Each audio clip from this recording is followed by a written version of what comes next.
A day in the life as a working mom na piling vlogger. Hoy!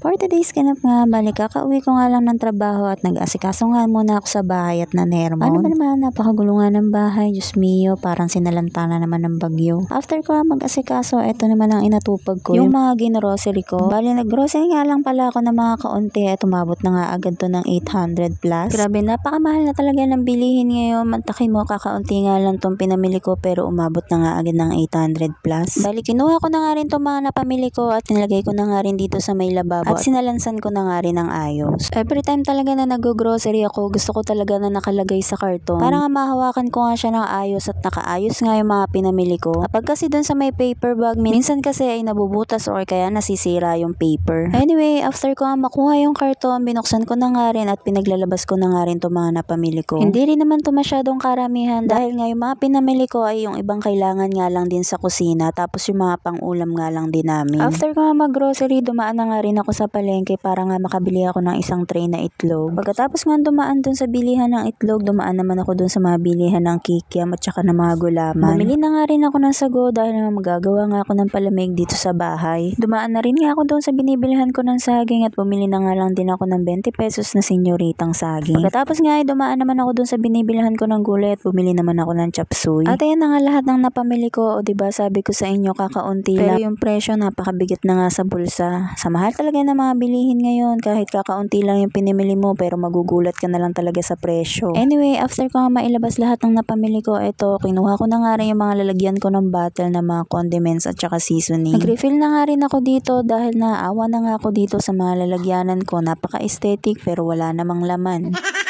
After ko nga maisaling yung yellow seasoning, sinunod ko naman itong mga condiments. Bali, nilagay ko na nga rin itong toyo, suka, at saka itong mantika. Kapag nga bumibili ako ng mga condiments, ito na nga lang yung pinipili ko, yung mga sachet na malalaki. Kasi nga kapag nga nasa bottle nga yung pinili ko, medyo pricey siya kasi nga may bayad yung lalagyan. Yung oil naman na binibili ko ay yung mga nasa bottle lang. Hindi kasi ako nabili ng medyo branded at hindi nga kasya sa budget namin. Bibili na nga lang ako ng mga ganong oil kapag nga naka-LL tayo or kaya kapag yumaman na ako.